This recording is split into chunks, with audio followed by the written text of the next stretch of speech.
Sounds good. And here we are. So look who I have today, Final Cut Pro Radio TV Live.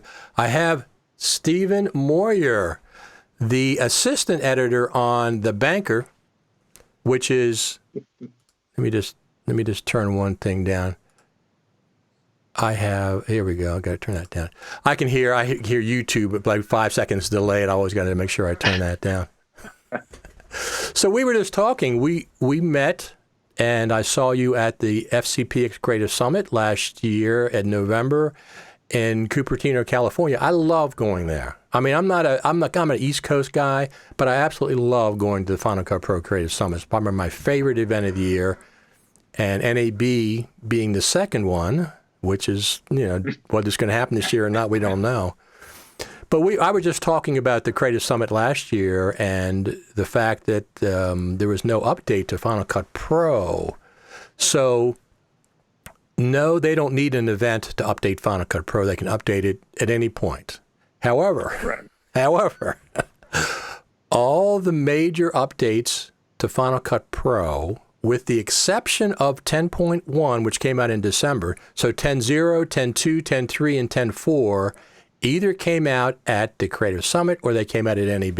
Every one of those were announced around one of those major events. So that's why we kind of expected it last year. And yeah, that would have been nice. It would have been, you could feel it in the crowd. Everyone was sort of bustling a little bit, waiting to see if anything was happening. Well, because the last three before that, they were updates to Final Cut Pro. So NAB there was, not last year, but the year before. The last 2 years, 2017, 2018, there were updates to Final Cut Pro at NAB. And the last 3 years at the Creative Summit, there were updates to Final Cut Pro. So 2019, no update to Final Cut Pro at NAB, no update to Final Cut Pro at the Creative Summit. So what the heck's going on Very there? Curious. Very curious. I keep saying this because 10.5 is going to be a big update. That's what I hope. It would seem like we'd have to. I hope so. Yeah, absolutely. I think it's between you and a couple other people who've been reporting the larger and larger distances between updates now. But there is, the trend has been broken. So I am very curious to see why that might be.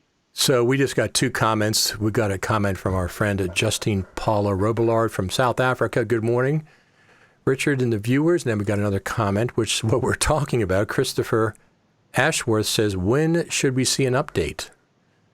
Well, we should see an update today. That's what I say. But here's the thing. So I do follow these, the way things work with updates. The last three updates have been 14 months, 16 months, and 18 months between full number updates of Final Cut Pro. We're at now 27 months. So what the heck does that mean? Something's going on. I mean, the people that are on the team have got to be earning their money, right? They didn't get switched over to the Apple iPhone team. Not that I know of, no.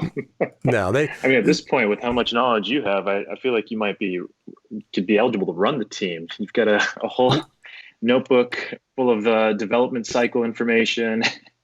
I know I've seen your list of bugs and your feature requests as well. Right. Well, the feature request has been out since Final Cut Pro 5. Okay. Mm-hmm.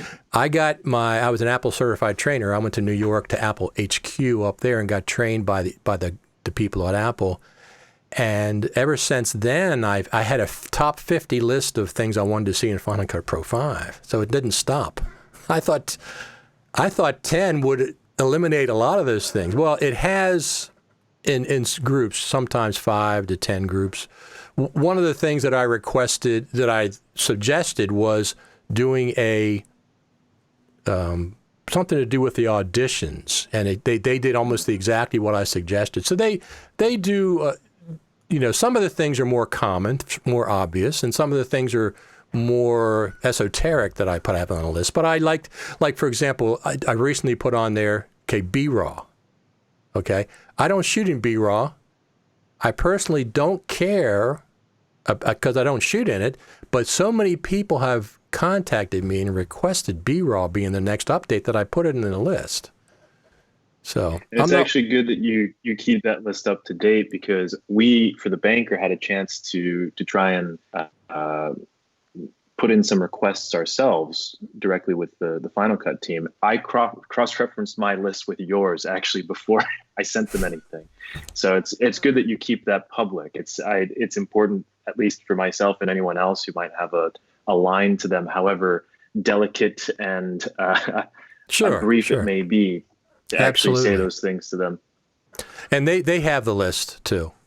Some people have told me that they've come to their meetings and they actually unfold it. They print it out and unfold it. So, well, when we had a private meeting with the team, which is one of the best things about the FCPX Creative Summit. You have, not only do we go to Cupertino to the HQ, to Apple HQ, and see a presentation and go to the demo room, they come to us in the hotel. And we have a private meeting. We're not supposed to discuss what went on in the meeting, and I, of course, would not do that. But that's the best thing to me. Them coming there and answering questions as much as they can. And, Yeah, go ahead. Well, I'm just going to say, one of the things that they always say, and I can repeat this, they read every single request they get on the feedback page. Doesn't mean they're going to respond to everyone. Doesn't mean they're going to implement everyone. But they have a full-time person reading those requests. So if you don't know what we're talking about, we're talking about their feedback page. You can get to it from the application itself. And I have FCPX.tv has a link at the top of the page where you can directly just click on it, right at the top of the page, give feedback to the Final Cut Pro team. So that's one of the things we can't talk about. I've gone to the summit 2 years now. And that first year, that was actually a pretty shocking thing to learn, that they actually do go through those one by one. That was actually really nice to hear. No, it is. It is. I mean, I think Colbert made a joke once about, trying to shout into the void. He said something like, it can feel like, you're screaming into a sock and throwing it over a bridge. You don't want to feel like that when you're sending in feedback for something you use every day. No, absolutely. And so that was actually reassuring. One of the references that I make as a joke to that is if you ever watch the series Lost, Damon Lindelof and what's the other guy's name? And they discovered they had a bunker that they discovered, and in the bunker they had one of those vacuum tube systems, that like the hospitals have. So they said, well, what is this? And they put something in there, and it went up the vacuum tube and went out. And then when they were out in the field, they saw this thing that pointed down, and all the vacuum tubes were just going into the middle of the field, and nobody was reading them. It feels like that sometimes. No, that's what we don't want. Absolutely. But that's something I always use as a joke. Let's say we have a couple of comments here. So one of the things that I discovered that I posted about this a couple weeks ago was they're retiring the Final Cut Pro 10.4 training for Final Cut Pro. They're ending it in June. Now, as a trainer, that's one of the other cycles I pay attention to. They typically don't end a version of training until a new version has been out for about a year. This time they've ended the training and there's no new version out. So we don't know what that means. I mean, there's a couple of things it could mean. The training hasn't been going that well from a trainer's standpoint for like years. So this might just be the end of the current system and they might be implementing a new one. I just can't imagine, this is what I've told the other trainers and other people, I cannot imagine having a new version of Final Cut Pro come out and having no training for it, no official Apple training. That doesn't make sense to me. It just doesn't make sense. So something's going on with that as well. Yeah, I feel like we've been accumulating some interesting clues over the last year and a half. I I do always have a sense that we may get a surprise that we do or don't like. I can never tell, but Right. Right. it does seem like it's amounting to something. I wish I knew more. I know when we had a chance to chat with them about our feedback, very tight-lipped. Yeah, we would try and phrase questions in such a way sometimes that would, see if we could get any hints about what the plan is so that we could try and use that to inform how we talk to them. And there's nothing. They're very well trained. They are. And they've had a lot of changeovers too. In the last couple of 6 months or so, they've had like 3 major changeovers. So hopefully that's not affecting things. So we're getting comments in here. So let me see. Christopher says, I had better finish this project today to get ready to update. I don't think it's worry about it today. But listen, I was saying earlier, before the coronavirus has struck, that this NAB would be a good time for Final Cut Pro to have an update because they've done it in the past. You got a worldwide attention. It's not just Final Cut Pro faithful. It's all video editors. Of course, now that's all out the window. Forget that. That's not going to happen now. Apple already canceled some appearance. What appearance was it? They canceled something happening in March. Yeah, there was a March event. Yeah, I think it may have been an announcement or a product release that hadn't officially made the press yet. Yeah. Right. So they've already canceled that, and I expect them to I don't know what they'll do for WWDC. Maybe it'll just be online this year. Maybe the virus will stop at that. It's because usually the summertime, typical flu viruses go down. They just become non-existent through the summer typically. So hopefully that's what's happening. Now, the interesting thing is that NAB has not officially canceled yet. They had Avid dropped out, Adobe dropped out, AJA dropped out, Ross Video. The weird thing is, how many more big contenders? Well, Blackmagic. If they drop out, forget it. That's it. I mean, there's no way. Blackmagic occupies that whole the South Central Hall when you first walk in there. That's where Apple used to apparently have a booth for years and years. So Blackmagic is the big one because the other ones, Avid, I usually don't visit. Adobe, I usually don't visit. AJA, I have a couple of friends that I go see them. Ross Video. I see all these people, but I don't specifically go. Usually I go to Final Cut Pro. I go to Frame.io. Blackmagic, absolutely. That's one of my favorite because who knows what they're going to do. But they can make an announcement without, if it is canceled, they can make an announcement on their own, of course. So Justine says, for me, number one is scalable proxy size workflow, not one full size fits all approach. And I've talked about that in the past, something besides, when you're doing a 4K video, the proxy is 1080p. I like to have a 720p. I don't need a 1080p for proxy, but you don't have that option. And if you're doing 6 or 8K video, if you're doing 8K video, the proxy's 2K? Yeah, I worked on an 8K feature film actually right before the banker, and the proxies are still enormous. You have no control over it. What I did learn actually, something I don't know why it took me so long to figure this out.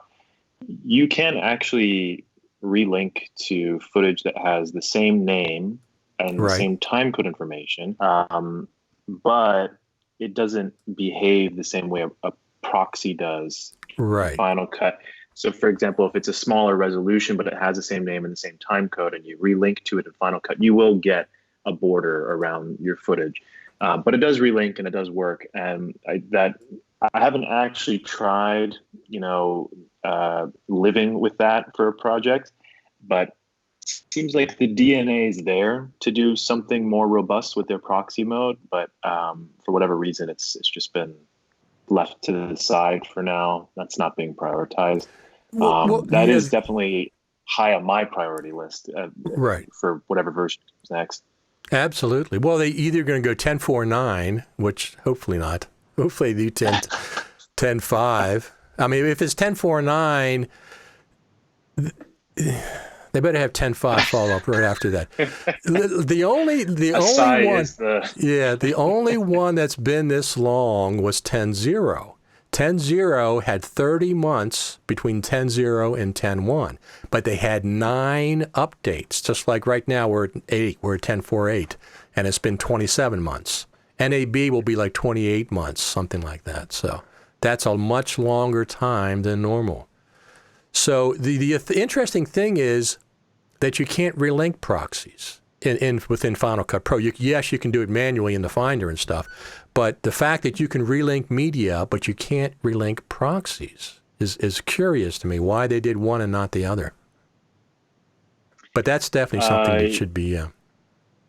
Yeah, as with most things Apple, I feel like a lot of the decisions that end up frustrating people like you and I end up being designed for a different crowd, someone who doesn't necessarily want to fiddle with the intricacies of proxies, but still wants the benefit.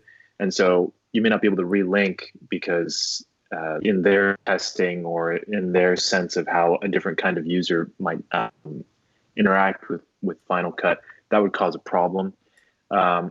And as usual, the less control you give, it benefits one group and hurts the other a little bit. But it's a shout out to PostLab, though. They've been playing around with the idea of having proxies in 2 different locations and relinking to both of them. And that's been a very interesting development. And I actually want to try and make use of that sometime soon and see if it works for us. That's definitely one of the bigger frustrating points for me as well. Yeah, I've had Jasper, who developed PostLab, on the show, and I've had Paul from Hedge, who's now adopted or bought whatever they did. They've gotten together and doing that. So I've had both of them on the show. Yeah, that's very interesting workflow. However, I still want these things native in Final Cut. Yeah. I mean, I see people do things. I mean, some things are not going to be native, but I mean, there's certain basic things I'd like to see native. The fact that you can't, this always kills me. Have you seen any editors that use emojis in the browser, bananas and apples, at the beginning of the name? I've actually done that myself. Okay. Yeah. Here's the thing. They're doing that because there's no colors available. Exactly, yeah. You're using a banana, yellow, using an apple, red, you're using an orange for orange. It's not the emojis themselves, it's the color of the emojis. Because if you made the emojis gray, they'd be useless. Nobody would be using them. But the fact that you can't color code or, color code clips in the browser is amazing to me. You can do it in LumaFusion on the iPad if you ever use that application. They use colors. You can even sort by colors. You can color code your clips, and then you can sort by green, and all your green clips come up. Yeah, one of the interesting things about design is that a single seemingly small request just cascades into a whole number of things that need to come into consideration. And so, for example, changing the color of an event might be a little bit weird from an aesthetic point of view, because currently in Final Cut, everything is alphabetical. You can't rearrange events manually. And so would the Final Cut team be okay with random colors, being available on that side panel without any sense of manual organization? Does that look okay? And so that spurs the question, do we need to rewrite how that sidebar works, right? Like that's a much bigger task than just adding some color behind the event names. But yeah, I mean, design is absolutely tricky. Well, it is. I would try and consider these things, but at some point we got to have a little bit of something better than an emoji would be nice. Definitely. Well, that's what I'm saying. And I feel a little bit silly. Yeah, it is. And it's people don't realize you're actually doing color. This is what you're missing, is you're missing the color, not the emoji itself. For example, when I do my podcast, the Final Cut Pro Radio Show podcast, in Logic, and I'll probably turn this one into one too, just an audio podcast. So I edit it. I edit the stuff, But I'll put in, for example, if you're one section, I'll color code your clips on the timeline. And then I'll color code my clips. And I can instantly look and see by color, oh, yeah, these are Steven's clips. These are my clips, Steven's clips, my clips, intro, different color. You instantly see that. So I really like color. Logic has more. Logic still has a limited color palette, and it's very nice, but it's much more expansive than Final Cut. So slightly off topic, I do wonder if Logic will ever get the same kind of rewrite that Final Cut did. I'm feeling not, because that seems to have been totally motivated by Randy when he was still working there. Right. I don't think he was on the Logic team. But no, he was not. I would be very curious to see if they would ever try and do something like that. You can tell that Logic still has the old building blocks from way back when Apple acquired it. Well, they did change dramatically. Well, not dramatically. They did change from version 9 to version 10. Mm-hmm. You know, the X, the 10, X10, X10. Mm-hmm. But they waited, and this is what I think happened. They might have been going towards a Final Cut Pro approach, but they didn't come out at the same time as 10 did, and they saw all the major backlash that 10 got. So I think they had a buffer time that they went back to a more traditional time. The one thing I want to see in Logic is a live skimmer. I miss that so much in every other application.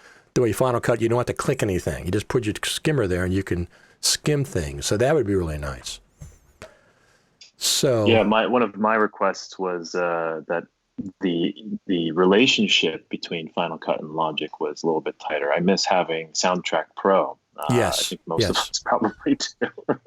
But it always feels a little bit strange to me that between the Pro apps, only Final Cut and Motion have that kind of marriage. And I think, obviously if we could have the confidence to send an XML over to Logic and have everything show up the way you expect, that would be an amazing little thing. I do wonder if they just haven't because they know that Pro Tools is an industry standard and mixers are probably not going to be doing that. But I think for all sorts of other groups, that would be, crazy benefit. I certainly would have been using that in time in film school.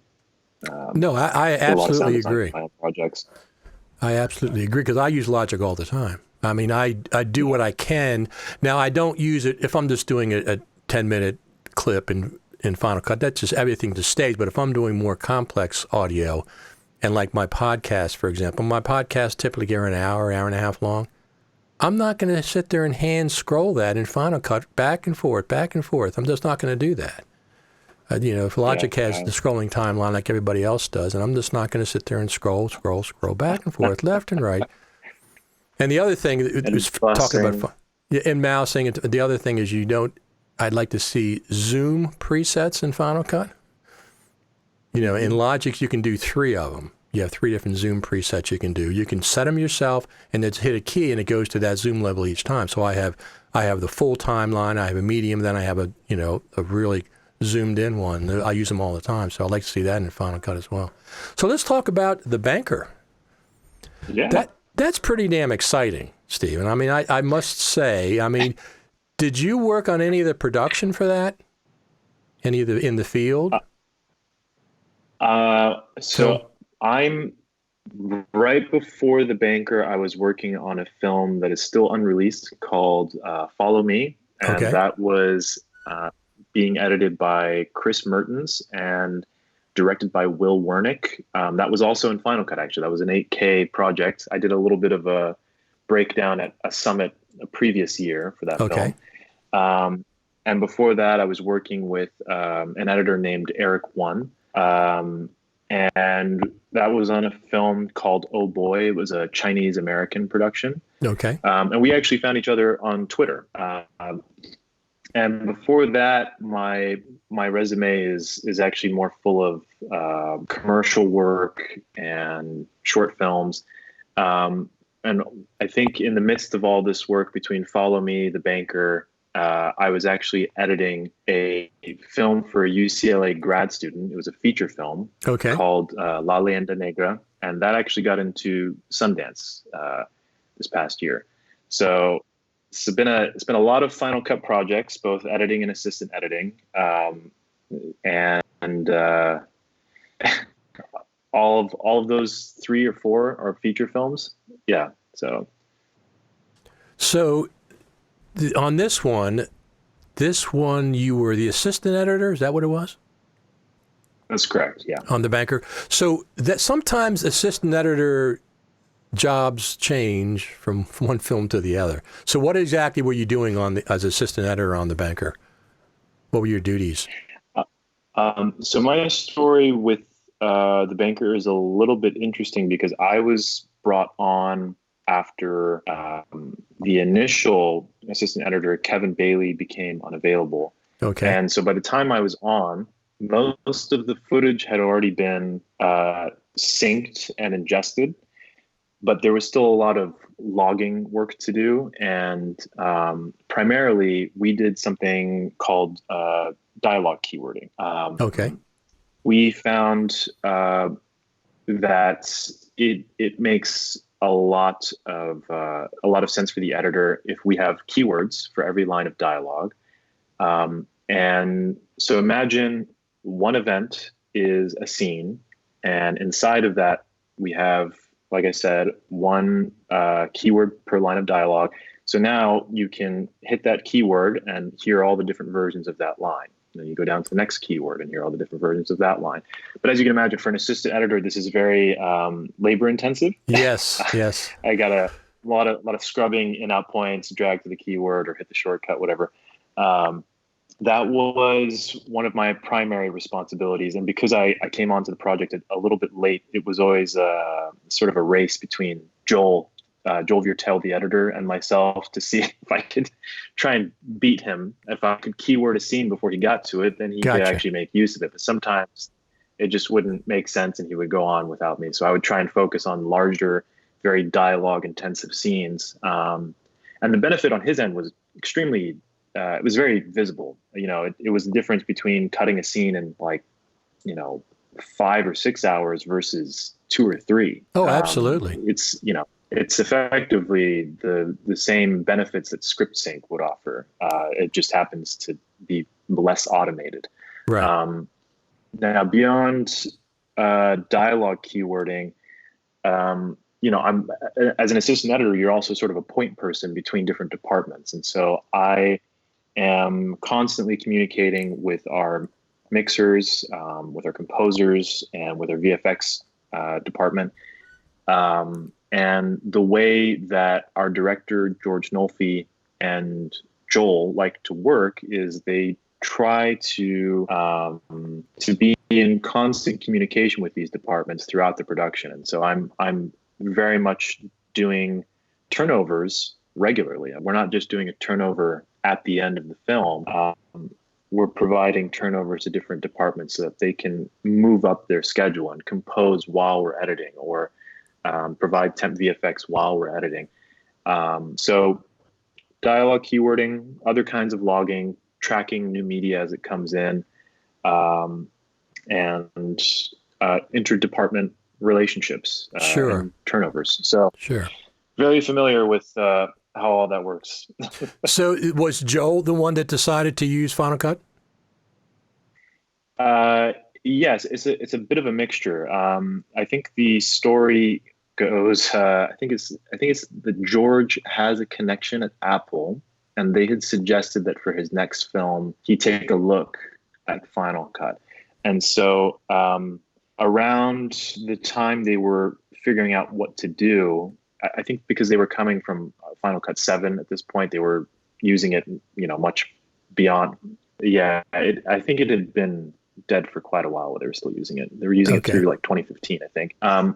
So they were trying to figure out what to do. That's the end of the road for 7.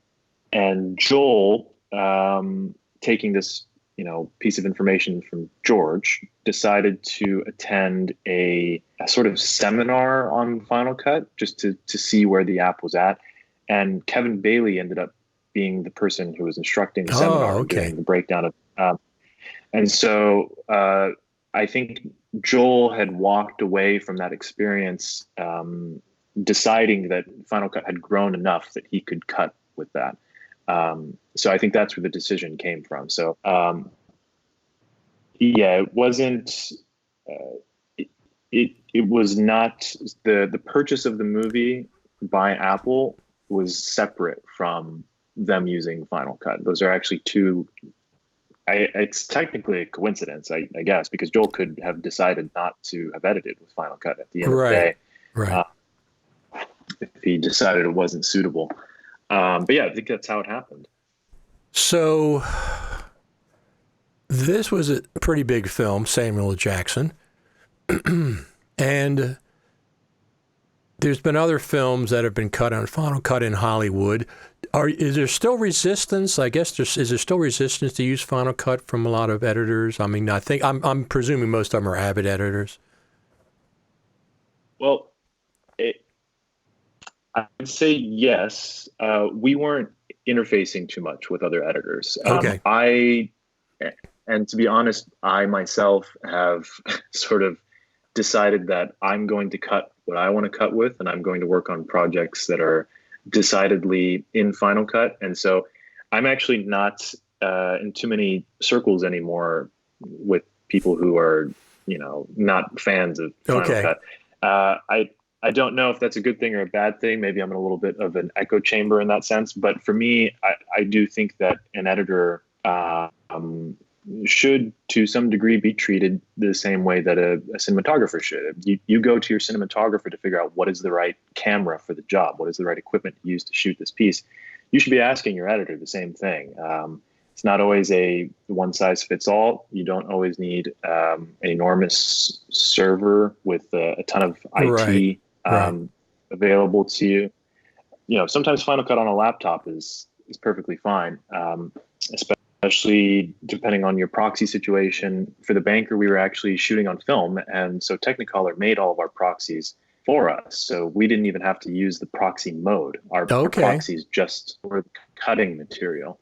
Our process was actually fairly traditional, weirdly enough, even though we're using Final Cut. But to speak to your question, I guess more, I still see it every once in a while that there is resistance. But I just think people are missing out.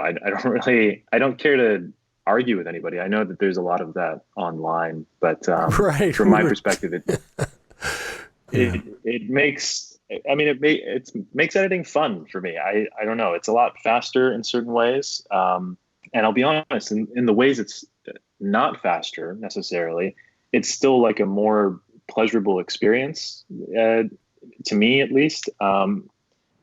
There isn't so much strain, especially once you understand its limitations, which it feels like it's a lot easier to master than Avid. And I don't think that the ease of use should ever be an excuse to not use something. It's not childish because it's it's well designed. But that's probably much as I can say about that. I think everything's pretty much been said before. We got a comment from Tony Oddjob, says, I won't talk to Avid editors anymore. Now, do you know Michael Yanovich? He's also an LA editor.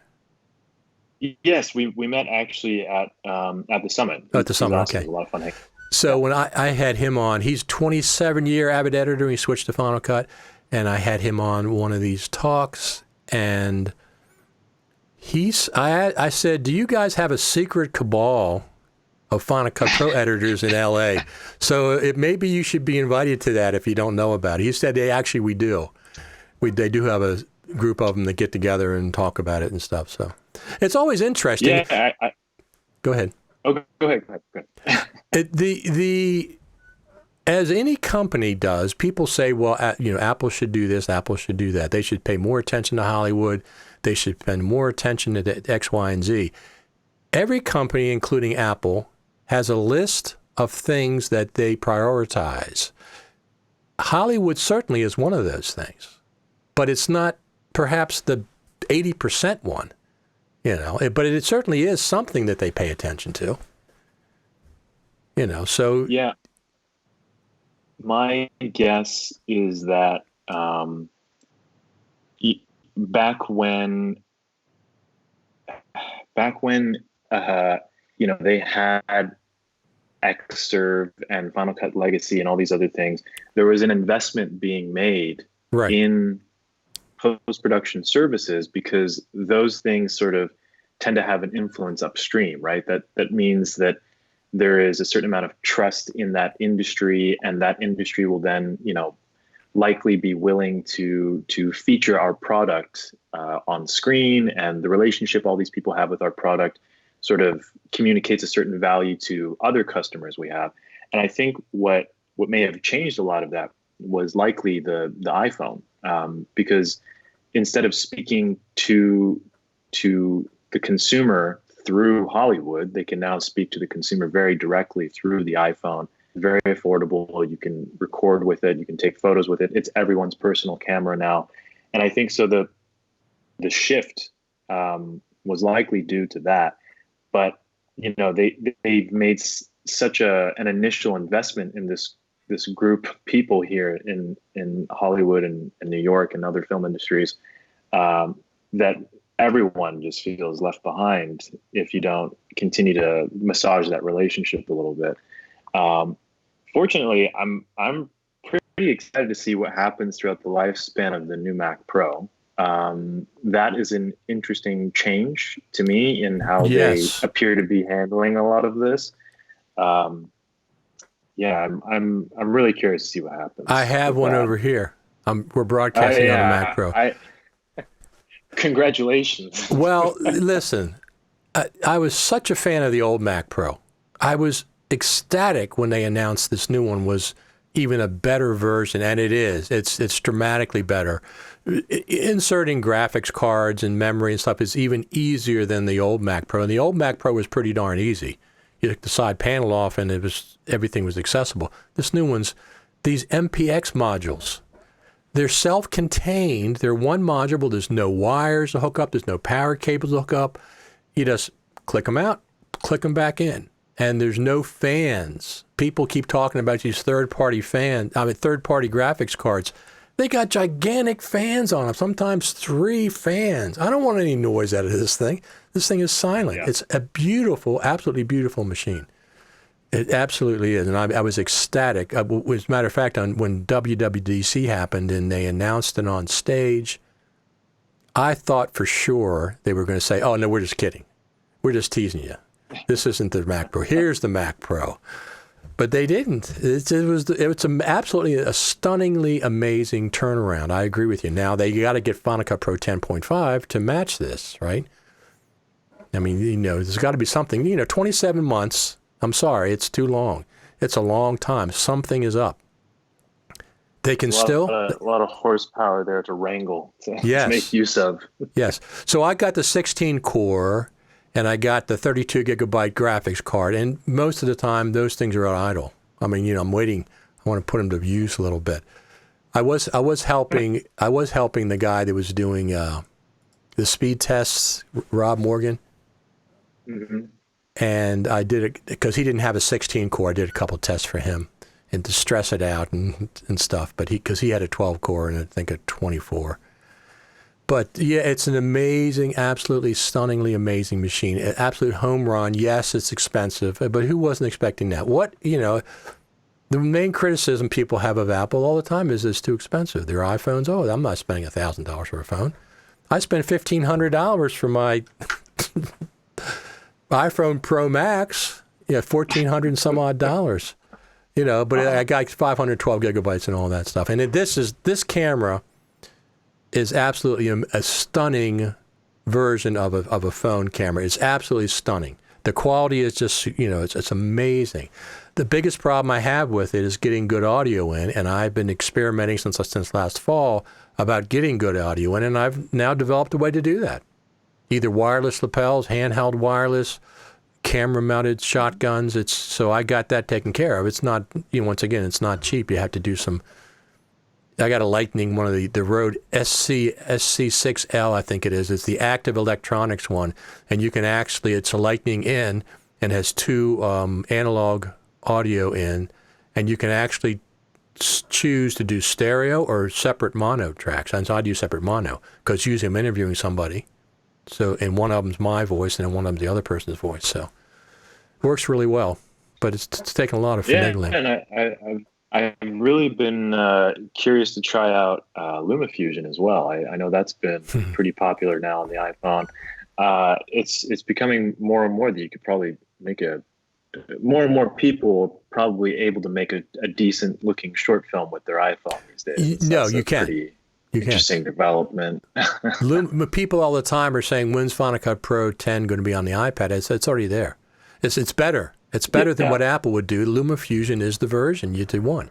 It's $30. Sometimes it goes on sale for a little less. And they just added FCPX XML export from LumaFusion to Final Cut. So that's came out. Cool. Yes. Working on it for over a year.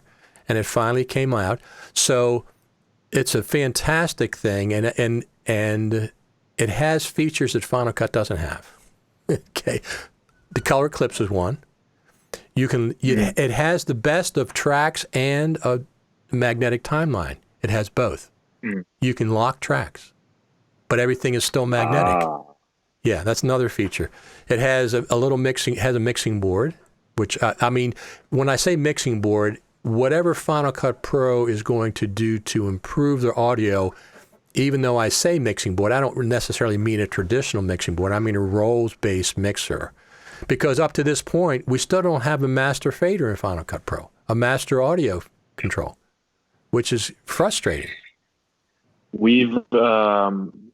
I've tried exploring the idea of, I know that Final Cut tries to advertise the idea that you can stay in Final Cut to finish, from start to finish, you can stay here, you can color here, you can mix here. And the few experiments I've run with a mixer, that's always the big bottleneck. I mean, even if you have a machine that can run any number of instances of RX or any other, cleanup tool or a mastering tool, they still don't have proper busing, and they still don't have any way to master without making a compound clip. And I think that without those things, you can't really explore that idea in a way that has, benefits that make it worthwhile. I do hope they come around to that, or a different kind of solution. I would be very open to seeing if they have something else up their sleeve. I mean, they're a creative team.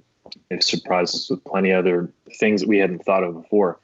I wonder how that's going to turn out over the next few years. They're absolutely a great team. As much as I make suggestions with lists and broadcasts, they're just great people to work with. I mean, when I've met them at 3 Creative Summits, and I've met them at 3 NABs, because even though they didn't present last year, they were still around. So I get to see them all the time, and they're just a fantastic team. But I don't think audio is finished. And people say, same as you, well, I can stay in Final Cut. Yeah, that's fine. I can't. Hollywood Films don't. Hollywood Films go to Pro Tools. Right. I mean, everybody goes to Pro Tools. That's very ubiquitous. Pro Tools and After Effects seem to be the very ubiquitous Adobe products that people go to. So, yeah, I don't think they're finished with audio. And one of the things, I like compound clips, but I want them to open up in the timeline. Yes. Yeah. I don't want to. And also, I think when you dive into a compound clip, if I remember correctly, you can't get the playhead to actually show you what happens a level up. Right. And so, opening up the compound clip on the primary timeline like that would probably be a solution for that. Right. Being able to collapse it and expand it would be very interesting. Sure. That's on my list. It's a lot of people's lists. I mean, that's been on for a long time. So yeah, because what was I doing at one point? I was doing audio in a compound clip that was in the timeline, and I double clicked it, and of course it takes me to its own timeline, and I can't see the relationship of the things in a compound clip with the timeline. It's its own little thing. So they have to do that. They have to have it open up in the timeline itself. Just expand down, and you can see the relationship with what you're doing and matching and everything. So specifically working on the film, what would you like to see Apple incorporate for film work, like for Hollywood film work in a future version? So, I think I actually have a list somewhere of things I wrote down for myself. I know there was a list of things we had communicated to them, but there's also a number of things that, a more diminished list or a more distilled list, I guess you could say, of things that I want. And I think for the feature market, I actually found the list. So here we go. So excellent. Every feature works with a script. There has to be some kind of support that connects the timeline to a script. We're doing dialogue keywords, and that's a great workaround for now. But I would be really interested in seeing what kind of tool that engineering team could come up with that isn't necessarily script sync. Right. And the discussion about collaborative features can go on forever, but anything from those discussions are under that umbrella. I think if they were going to make any effort to try and attract other editors that are currently in Avid, they would have to incorporate familiar trim functionality. And the idea that you can keep your hands on the keyboard for more of the editing process. Batch exporting from the timeline is actually very important for what we do, especially when it comes to VFX turnovers. We have to be able to grab a bunch of things and send them out as individual clips with handles, preferably. Right. And I think the other thing is AAFs. So AAFs right now, you can use X2 Pro, right? Yes. But I think X2 Pro, and I very much understand. I think it's Marquise Broadcast. Is that the company that develops it? Yeah, it is Marquis. X2 Pro has it. Yeah. Marquis. I feel like the app hasn't changed very much in many years. There have been and that's okay. There hasn't been much of an interest in changing it or improving it or changing how it works. Or I feel like there was an effort to make it. It's out, and now we just maintain. And I've sort of been on the hunt for a better solution. Oftentimes, a mixer, if we're in a tight situation, will ask for us to keep our keyframing and our fades and that sort of thing, so they have a better starting place. The way those things are translated into the AAF through X2 Pro at this time is still a little bit wonky. You have to do something traditional for it to be useful to a mixer. You have to normally wipe a lot of that stuff out. Otherwise, things get a little bit messy. I know the way it interacts with mono and stereo files and where it places those in an AAF is a little bit interesting as well. I've been interested in exploring Vordio. I don't know if you know about Vordio. This person has been quite active on Twitter, the Final Cut X hashtag. Yeah, on Twitter. I've seen him recently. Yes, and some of the posts he's been making are very peculiar to me. Very curious. It's definitely piqued my curiosity. I know that it's primarily designed to work with Reaper, but some of his posts have mentioned Pro Tools. I've been trying to read up more on development, and I think when I have some more free time, I'm going to try and reach out to them and see, how far that solution goes. Other than that, most of what I want is not directly, for the design of Final Cut. It's more about how it interacts with other applications for a pro environment. So right now, as an assistant editor that's still learning, I have not yet figured out codebooks. Codebooks are like a giant itinerary of, it's a giant database. It's an interrelational database of stuff that has to do with your project. So Imagine a souped up Excel spreadsheet that describes everything about your film and details everything about it at every point in time. Most assistant editors build their code books in FileMaker Pro, and I know FileMaker Pro is a subsidiary of Apple. Right. Would be nice if Final Cut and FileMaker Pro could talk to each other. In the meantime, Producer's Best Friend is a really solid alternative. The information that Producer's Best Friend can extract from Final Cut was critical for me on the Banker and on Follow Me, the unreleased project I worked on previously. And I think besides proxies, the only two things I can think of to add to that would be some sort of support for ARRI RAW, not necessarily to play back, but at least to link to proxies for ARRI RAW, maybe.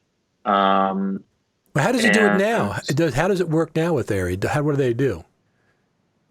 I mean, so ARRI RAW, being an image sequence with its own proprietary everything going on, is not supported in Final Cut at all. And you cannot import ARRI RAW. You would have to transcode outside and bring that.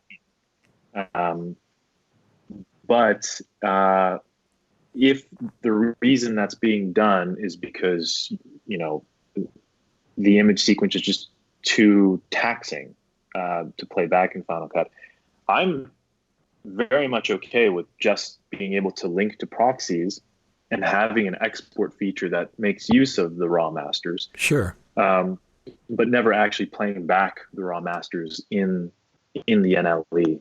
I would love to see more support for ProRes RAW amongst camera manufacturers, but I know that's an ongoing legal thing that I have no understanding of. Right. I've talked to people about that. They keep saying it goes back to the Red patent is the issue. Yeah. But Red and Apple seem to work together. So at some point, something's going to. I mean, they announced ProRes RAW 2 NABs ago. That's when they announced it. It was 2 NABs ago. And it's still, like you said, it's still, except for the onboard ninjas and stuff, and one DJI drone camera can use it. No other camera manufacturers, I don't think, can actually record it internally. People can record it on the external recorders, but not internally yet, except for the DJI one, which was interesting. Yeah, at this point, it's still an opportunity that's being missed, I think. Even if that patent is what's holding things up, it's man, I was crazy excited about that when it was announced. That does seem like a really progressive step forward to be able to play multiple streams of high resolution material on a laptop. Yeah, it was kind of a normally do. It was a surprise. It was a surprise. I didn't know that was coming. That NAB, I remember. Yeah. And I think that's, I might remember a couple things later, but that's my primary list. I have other lists for other kinds of consumers. I think the prosumer market probably is looking for a bunch of different things, as is television. Sure. But, it's always the case. As far as film goes. Yeah. I'm trying to remember. I think there might have been another feature the interesting thing is, like I said, Apple has a list of things, priorities for Final Cut, and Hollywood's certainly one of those, but it's just a matter of, okay, how much do they dedicate to Hollywood stuff versus colleges, when people are in colleges, or event videographers, or documentary filmmakers. I mean, everybody has consideration. I would say maybe they have 10 different groups that they deal with internally. Who the heck knows? But it seems like maybe 10 or whatever. And Hollywood's one of them, but they're not going to just dedicate the whole app to Hollywood, and they're not going to ignore the other groups of people that they consider, because Apple they have a lot of just, who was it just recently that shot her entire video on an iPhone 11 Pro? That's a good question. There's been a few people who've done that. I know iJustine has been very public about trying to do stuff like that. Right. It was one of the big people. I'm not much on modern music these days. I don't pay much attention to it, but it's somebody like Madonna. Oh, it was a musician. Yeah. I see. Yeah, but she shot the whole video on the iPhone 11 Pro. I mean, that's the only camera they use for the whole thing. I don't know if you keep track of Steve Yedlin, the cinematographer for Last Jedi. He was also a cinematographer for Knives Out. He's done a number of really in-depth camera science, educational demos, I guess you would say, talking a lot about the idea that, you can get a lot out of pretty much any camera. You can get exactly what you want out of any camera, provided it is not a camera that, is unpredictable, meaning no variable frame rates, nothing going on with color, right, that you don't know about. And something that would be an interesting consideration would be is if the iPhone, as amazing as it already is, had an option to lock those things down, where the frame rate is not variable, where temperature and other elements of color and exposure are not changing. Because if they could stay still, you might actually be able to attract a professional filmmaker more frequently to use an iPhone in a low budget situation, because then they could reverse engineer the color science, make sure it matches other cameras. But right now you can't, you can't like make a LUT, for example, for a 3D LUT for an iPhone. That doesn't particularly make sense because so much of it is changing throughout the course of a clip.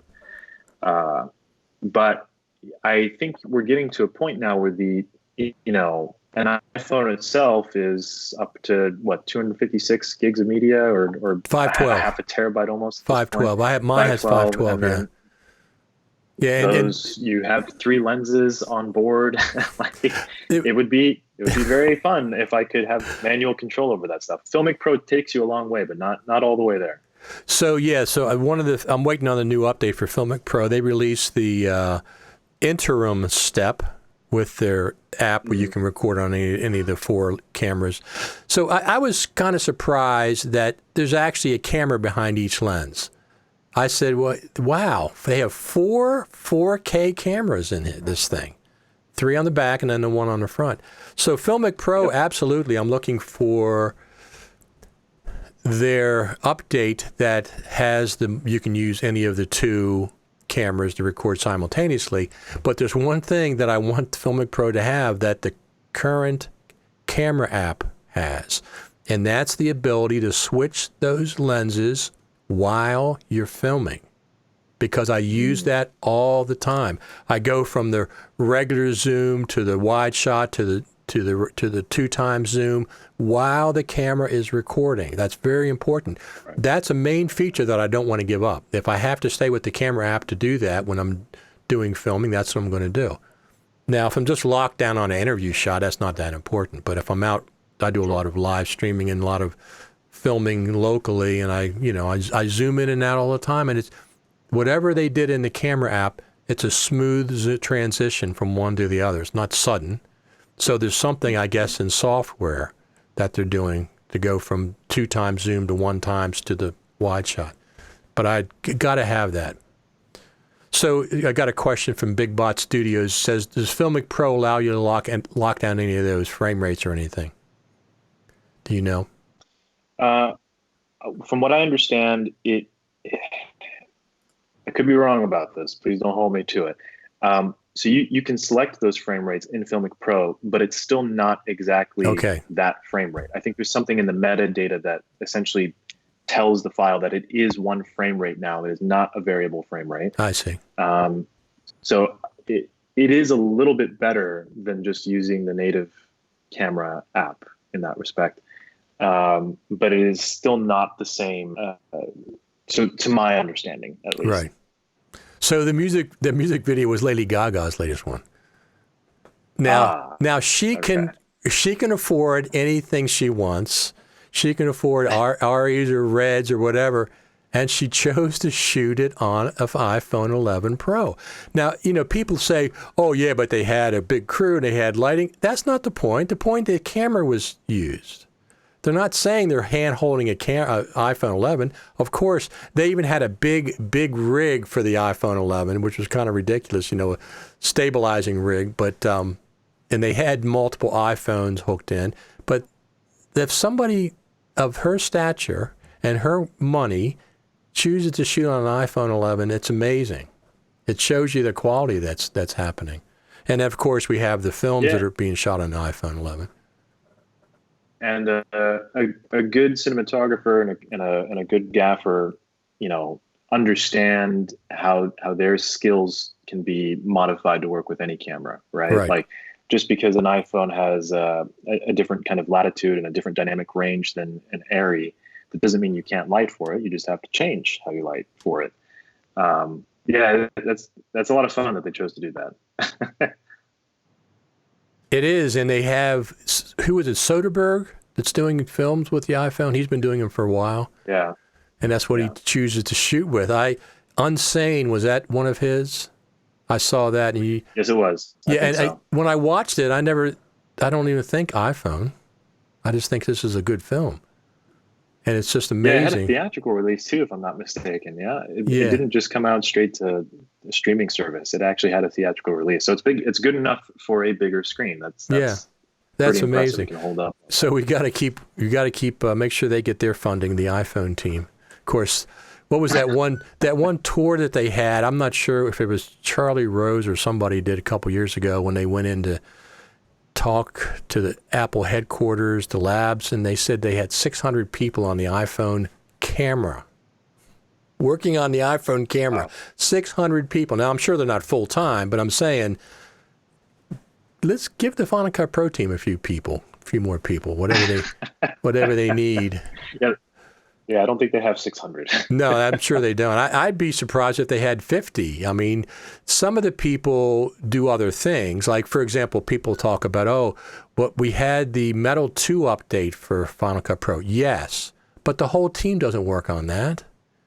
They have the Metal 2 team that might work on Metal and the OS and stuff. They're the real ones working on it. Yes, they might have some people working on interfacing it and stuff, and that was a big deal. But that's not... 2019 was a pretty boring year for Final Cut. I hope 2020, I'm sure 2020 is going to be better. But as far as big ticket items in Final Cut, I don't mean, Metal 2 was big, but that's more under the hood kind of stuff. That's in the background. I mean, our hopes are high, and especially after, I think it was Phil Schiller. I think he said on one of the last, I think it may have been the last WWDC, that they're not taking their foot off the gas pedal for Logic and Final Cut. Yeah, they're stepping down. So comments like that are inspire a lot of confidence in what's going to happen. Well, like you said, the Mac Pro is it's definitely confidence building. That's not a computer for just the average person. It's definitely for a professional application. So, Logic is interesting, too, because right now, Logic and Final Cut Pro are both at 10.4.8. Mm-hmm. And usually Logic puts out more updates than Final Cut, but they've stalled as well. So they're both at 10.4.8, waiting for Logic 10.5 and Final Cut Pro 10.5. I mean, compressor in motion, forget motion. I mean, not forget it from not being important, but it's never been the kind of advancements that Final Cut and Logic have seen. It just does incremental little things, little. It's been Motion 5 forever. I don't spend too much time in Logic unless I'm just testing an AAF, but Logic still has like skeuomorphic elements too, right? There's still some parts of the UI. Well, here's one of the things I want Final Cut to have. Logic has an advanced mode. Okay? When you go if you open up Logic for the first time, it actually has the wooden side panels that.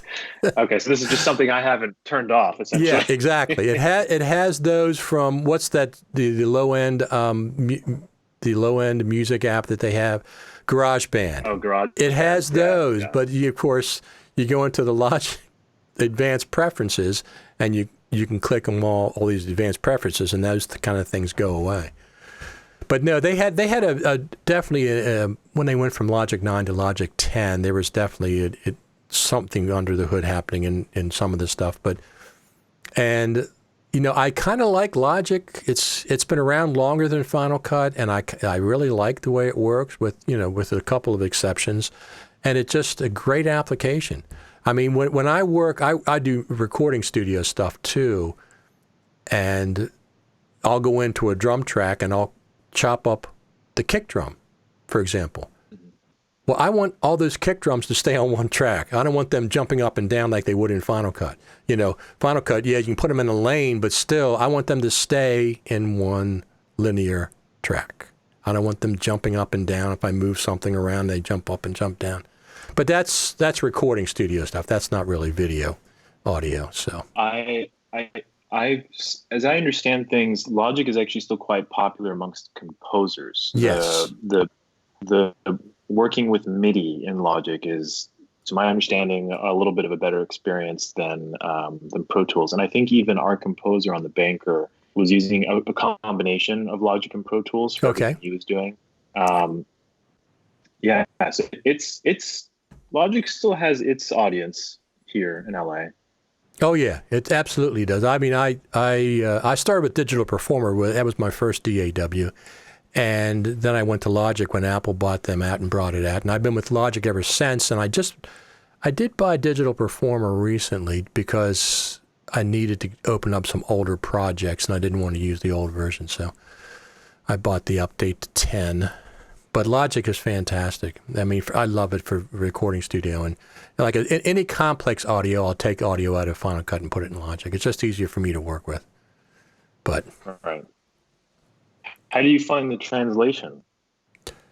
It depends. It's sometimes. Are you doing anything to prepare? Have you noticed anything? I'm going into assistant editor mode right now with you. Right. So let's see if I can learn anything that you do to prepare for best case scenario in terms of Logic translation. I think. Are you wiping out any automation? Are you doing anything with roles to help with that? There's things in roles you can do, but I don't. The translation is, like you said earlier, is not that smooth all the time yet. Now, I'm not doing 24 tracks of audio with video. Okay, I'm not doing that. I do 24, 48 tracks of audio when I'm doing a recording session easily.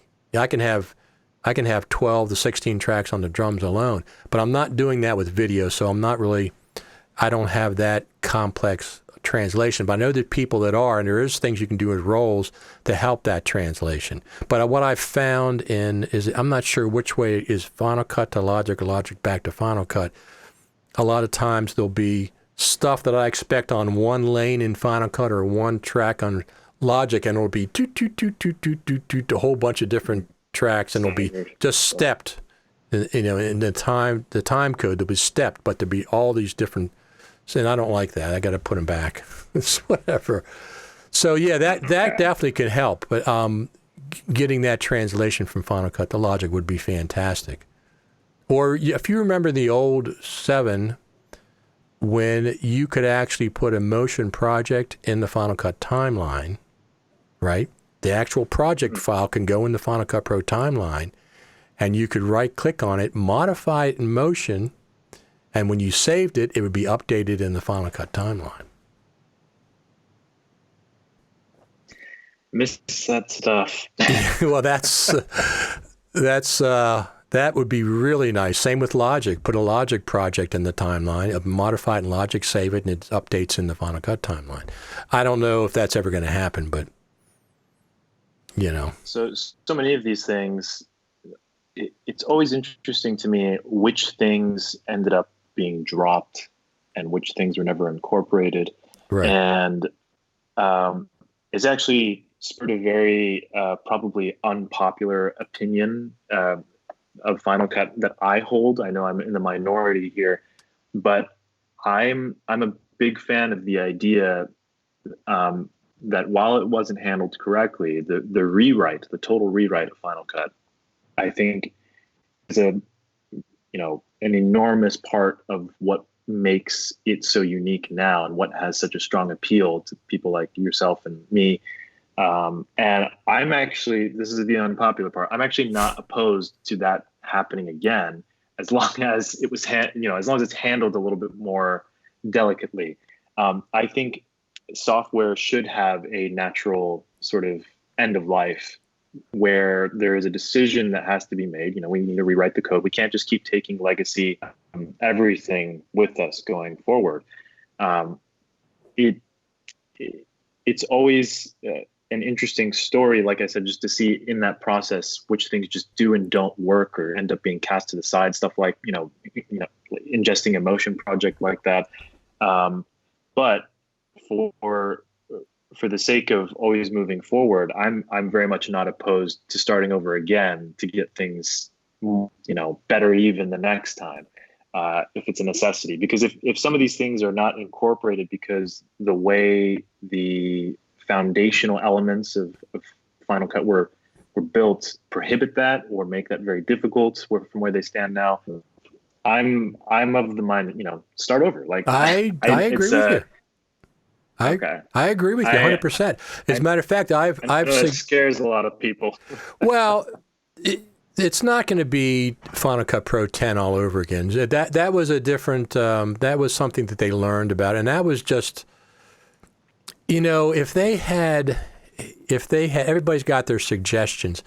If they had, when they announced Final Cut Pro 10, if they had said, "Here's a brand new application that we're announcing today," and at the same time, here's Final Cut Pro 7.1 update. But in 6 months from now or a year from now, Final Cut Pro 7 is not going to be here anymore. That would have been much better. Remember, they did that to the photography application, Aperture. They gave advanced warning. This isn't going to be around. This is end of life, 6 months, 9 months from now. So I had Michael Cioni on one of these live chats, and I asked him about what he thought could improve Final Cut, and he suggested that they could redo a new version. I think he was going more for just renaming it to get rid of the bad feeling about Final Cut Pro 10. But also, listen, it's 27 months. They're doing something. It's a little bit of a branding problem now at this point, yeah. Well, that's what he was saying. He said, what does it hurt if they rebranded it called it something else? That would get rid of a lot of the original. Or just a brand, like you said, 27 months? That's a long time. That's 9 months longer than the longest update between full number updates, which has been 18 months, with the exception of 10.0 to 10.1, which was 30 months. So they're doing something. I mean, the team's getting paid. They're getting paid. They're doing something. They're not just going on vacation. So, in any event, I hope the FCPX Creative Summit goes on next year, and I hope we get to go into the real campus this time. That was canceled at the last minute last time. That would be nice. Yes. Hopefully. Flu season won't hit too hard or whatever happens by then. That's just we won't see some. So were you planning on going to NAB? Were you planning on it prior? I have. So this, the young person in me, I have yet to go to NAB. Okay. I've not made it out any year yet. Every time I am constantly looking at the feeds and the news and the reports of all the new toys, but I haven't actually gone out. I was considering it this year, but I think with my current project lineup, it was a little bit tricky to try and make a decision like that. So for this one, fortunately, I did not end up buying a ticket, but for everyone who has, I'm sure there's a lot of conflicted emotions right now. I'm one of those. When I talk to people from over in Europe, apparently they will have to eat their ticket if they don't go, if they bought airline tickets already. Oh. I'm on Southwest. There's no penalty. I can change two times, three times, and no penalty, zero cost to change a flight. Now, you still have to take a flight. You have 1 year. If I didn't go to NAB, I could use that flight within 1 year, which I have other places to go, the Summit and of course, family and stuff. So and then the hotel's the same way. The hotel, I'm booked, but I can cancel prior to 48 hours before with no penalty. So I'm not making the decision now. If NAB makes it, then that's fine. If they cancel, then that's fine. And the interesting thing is, the only reason I've ever gone to NAB, number one, is because of Sam Messman from LumaForge. He talked me into going because LumaForge was doing the Faster Together stage, and I wanted to cover that. So I've been going every year, but I go for Final Cut Pro stuff. And then Blackmagic is also a big deal. I got to cover their press conference last year, so that was pretty cool. But I go for Final Cut Pro stuff. If there's not Final Cut Pro stuff, I'm not really keen about going because I'm coming from the East Coast, of course. So we'll see what happens. It's fun that Sam got you to go. Sam's great. Sam's he's an absolutely fun person to have a discussion with. He is. I've had a chance to speak with him once. Actually, for that reason, I'm hoping I'll eventually get to meet Michael Cioni. I feel like they, threaded in the same sort of sense of progressive ideas. And yes. Very, very inspiring people to listen to. Both of them. I learned a lot actually from both of them. Yeah. Yep. And Patrick Southern as well. All three of them online. Just the things that they talk about have been very changed the way I think about things when it comes to post. Fantastic. Movers and shakers. All right. I think we're pretty good shape here. We've been on for an hour and 21 minutes. And wow, it feels shorter. I'm not gonna lie. Yeah, well, that's because we're both interesting people. That's why. Well, do you have any other banker workflow related questions that I can answer for you before we head out? You did shot on film, right? That's correct. So, and another company you said did the transfer to digital. I mean, did you end up? Yes. So, go ahead. No, did you end it? Did they actually? They didn't edit on film, did they? Do the editing on film? I think the way it works is both Kodak and Technicolor are involved with the process of having the film developed. I think that part was actually handled by Kodak in Georgia, and then it's sent over to Technicolor where it's scanned, and archived. Proxies are made, and Technicolor gives us the proxies. That's what we edit with in Final Cut. For the conform, I think they have their own system. I think they might be using, or I'm actually not sure what they use in-house to do the conform. They're using, digital intermediate files, I think, and they don't actually ever cut on film. But there was a point where they had to rescan the film because I think initially we had planned to finish in 2K 5.1. Okay. And after Apple acquired the film, the deliverables requirements have changed to 4K with Dolby Atmos. So at some point during the conform process, they had to rescan all of our footage and reconform the 2K to the 4K. But I don't think any actual cutting of film happens, if that's your question. Yeah. Yeah, what I guess I meant was, as far as editing, I understand that they go back to film after the editing is done, but the actual editing is done in Final Cut. So, and whatever like you said, the conform process is, I realize they go back to film after that for the final. That's amazing. I worked at the National Archives for like 8.5 years. I was the post supervisor down there in Washington, and they have all kinds of, they have a whole film department, but it's all like archival stuff. And I got to work with is it a Steenbeck? Is that what it is? Oh, wow. Yes. I've been wanting my girlfriend and I have been talking about the idea of trying to find one just to go inspect it. I have not been around one before. It seems like such a fascinating piece of history, but I can't find one anymore anymore. Yeah, there might be one in LA, I'm sure. They have one they have several at the National Archives in College Park. Because I wasn't doing editing with them, but I was filming somebody who was bringing a film back to life, and they started on it, and then we went to digital and stuff. So I got to be around it. And I mean, that's way before my time. I never did any film editing at all. I wish I did. I wish I had a film camera back in the 70s and stuff, and it's filmed a lot of things, because video was just starting at that point. So the editing, how long did the edit take from your aspect? We were doing post for approximately a year, but there was one gap in there. I think a month and a half or 2 month gap. So, if you add it up, I think post was probably like 10 months, something like that. I think that sounds about right. Okay. And I think, at a certain point, it just becomes, you're not logging anymore, right? You're just handling little bits and pieces. You're just trying to make sure this thing has form. And, if one file goes stray, you tuck it back in. Sure. You're no longer making massive media management efforts or anything like that.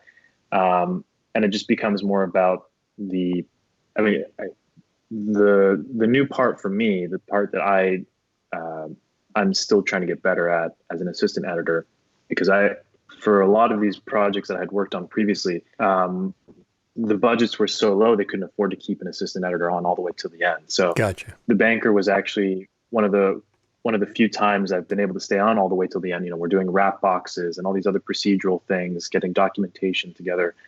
But Final Cut and Producer's Best Friend are actually very instrumental through all of that. Being able to pull out spreadsheets worth of information about everything going on is crazy helpful for archival. Absolutely. I can see that for sure. So what did you actually edit on? What kind of, was it an iMac Pro or? Yeah, we had a pair of iMac Pros. I think Joel's was a little bit more powerful than mine. But to be honest, we may not have needed an iMac Pro now that I think about it, because our proxies were 1080p. Okay. And the one way in which the iMac Pro was actually really useful, I guess the two ways, was that it could handle our fairly audio intensive sequences. We break the film up into 20-minute reels. Before it was broken up into 20-minute reels, it was 40-minute reels. Wow. So 40-minute timeline with tons of 5.1 audio. The iMac Pro handled it quite well, actually. The other way in which it was very useful was export times. We could have an export of the entire film to test in-house in, 30 minutes or something like that, 20 minutes. Yeah. Very, very fast. And that speed is always helpful for evaluation too. You don't want to be clicking and then wait for the computer to catch up with you before you can actually play something back or send it out to somebody. But yes, a pair of iMac Pros. Wow. And what kind of storage? Again, funny enough, we weren't using anything all that high end. We were, a jellyfish would have been nice, but what we were actually using was just a pair of G-Tech hard drives and LaCie hard drives. And because our footage is 1080p in this instance, they, data rates between them doesn't matter all too much. So we were using really inexpensive tools to make the Banker. So did you, while you're working on these between the two iMac Pros and the storage, did you back up your library project file besides Final Cut? Did you use anything for that? Because that's what I would be worried about more than anything. I mean, the proxies can be, the proxies are one thing. You're not dealing with original media, but the project file, those edits, I don't necessarily trust Final Cut Pro all the time. Our process, and as a, when you're making a film, you don't leave anything to chance, right? So you try and do as much of this manually as you can, and that includes backing up. So what we would do, for anyone who doesn't know, is a PSA. You don't back up Final Cut libraries as is. You always zip them up because they are folders technically, and the OS recognizes them as folders. But if you don't have Final Cut installed, it does not recognize it as a library. So it's a little bit of a delicate thing. So what we were doing was actually, there's a bit of crosstalk here. It's a little bit of a dance that we do. Joel and my computer each have identical edit drives with footage, with other assets. And then on a cloud service, we have a combination of a few things. The first is he does a daily zipped up backup of his library.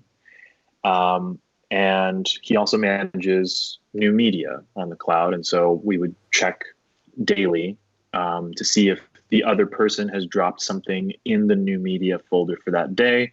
And it sort of acts as a Dropbox. We pull that stuff off onto our separate hard drives to keep them in sync. But yes, you got to zip up daily, sometimes more than once. Post lab would have been an interesting option since it does that automatically.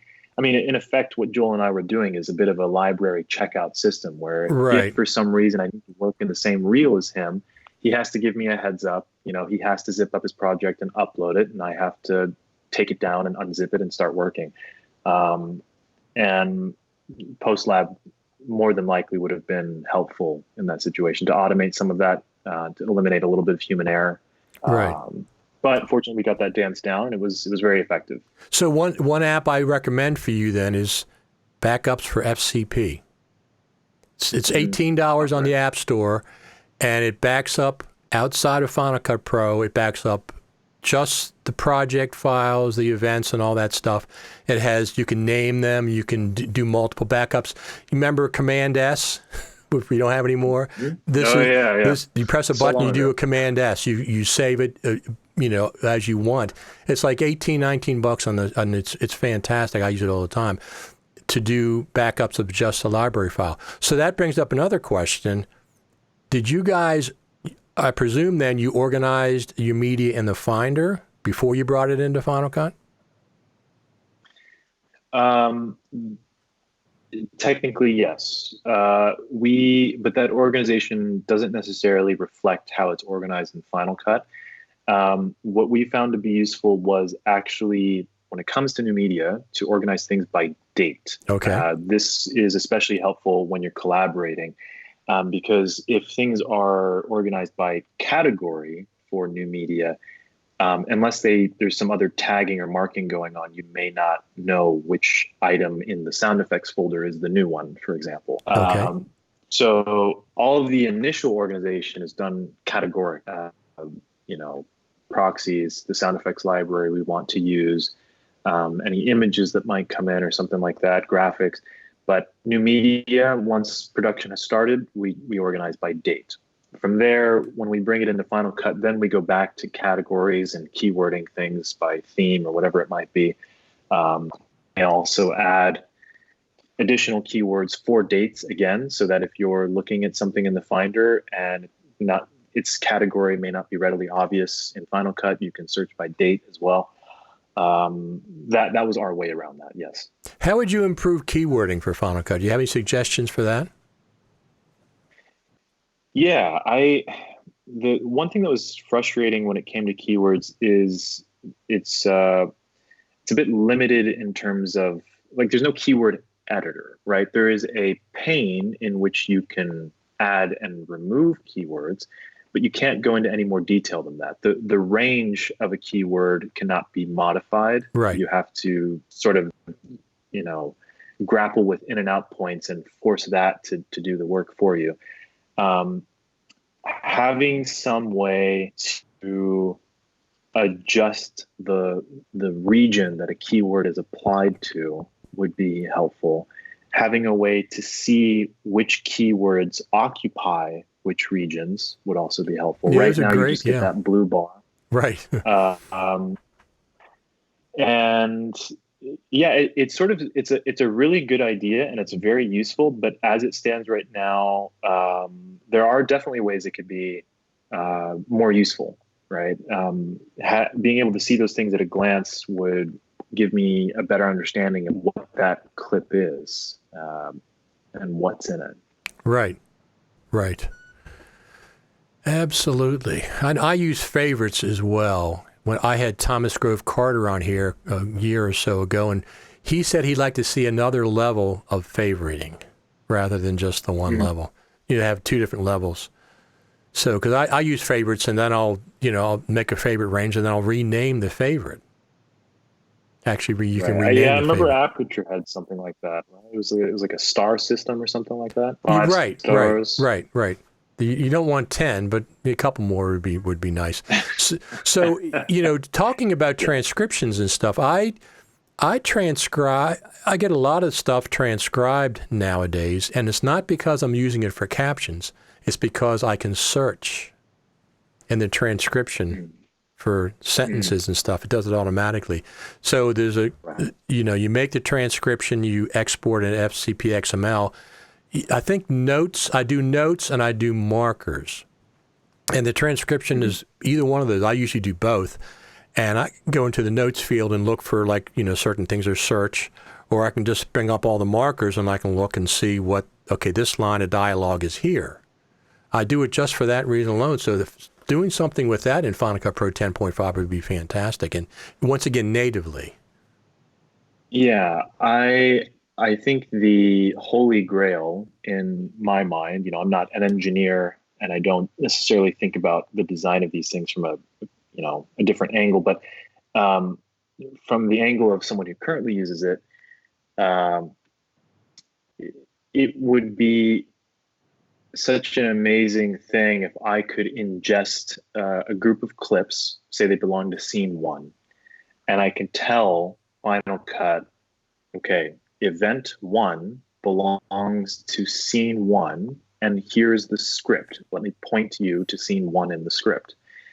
Now, any amount of transcribing is always going to be more accurate if you're comparing it against a script. And so if there was if the ability to transcribe inside Final Cut could cooperate with a document like a script, for verification and for cross-referencing, I feel like accuracy would go up, and you would then be able to leverage all the best parts of what software and a computer can do against what this document already provides. Right. As a standstill piece of information.